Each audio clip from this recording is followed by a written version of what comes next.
Something strange is happening to normal life. People are working harder, earning more on paper, and still feeling poorer.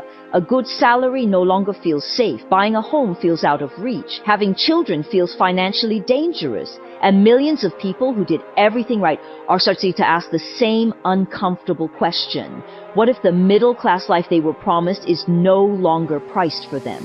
This is not the sudden death of the middle class. It is quieter than that. It is a repricing. The price of housing changed. The price of education changed. The price of childcare changed. The value of an average white-collar job changed. And now artificial intelligence is changing the value of human work itself. Start with housing, because housing is where the middle-class dream usually becomes real.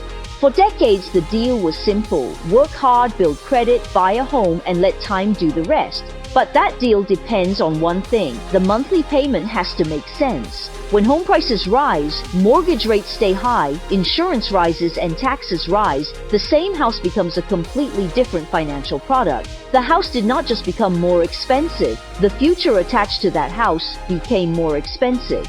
That is why so many people feel confused. Their income may be higher than their parents' income. Their resume may look stronger. Their job title may sound more professional. But after rent, mortgage payments, healthcare, student debt, childcare, transportation, and taxes, the margin is thinner.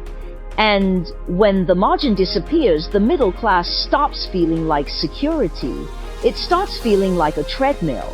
Then AI arrived at exactly the wrong moment. For years, people believed automation was a blue-collar problem. Factory workers had to worry. Truck drivers had to worry. But office workers felt protected. Programmers, designers, analysts, marketers, lawyers, junior finance workers, they were supposed to be safe because they worked with information. Now, information work is exactly where AI is moving fastest. This does not mean every job disappears. That is the wrong way to think about AI. The first effect is pressure. Pressure on entry-level jobs.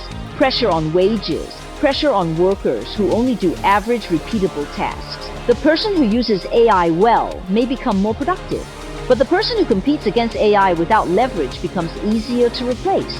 This is the deeper financial story. Modern capitalism became extremely efficient at rewarding capital. Own the asset, own the platform, own the data, own the distribution, own the model. But ordinary workers mostly own their time. And time is becoming harder to sell at a premium unless it is attached to scarce skills, judgment, trust, or leverage. That is why the middle class crisis is not only about inflation, it is about bargaining power. 30 years ago, an average career could still create a stable life for a lot of families. Not everyone and not perfectly, but the path was visible. Today, the path is less visible. Two incomes can still feel fragile. A college degree can still feel uncertain. A promotion can still fail to beat housing costs, and a white-collar job can still be exposed to automation. For investors, this matters because consumer confidence is not just a mood. It is purchasing power. It is household formation. It is credit quality. It is demand for homes, cars, subscriptions, travel, and risk assets. When the middle class feels squeezed, the entire economy changes shape. Companies that sell necessities behave differently from companies that sell dreams. Companies with pricing power behave differently from companies that depend on cheap credit. So the question is not whether the middle class disappears tomorrow. It will not. The real question is who gets repriced downward and who adapts fast enough to move upward. For workers, that means skills, judgment, leverage, and adaptability matter more than ever. For investors, it means watching the middle class is not social commentary. It is market research. Because when normal life becomes more expensive, the entire economy gets repriced with it.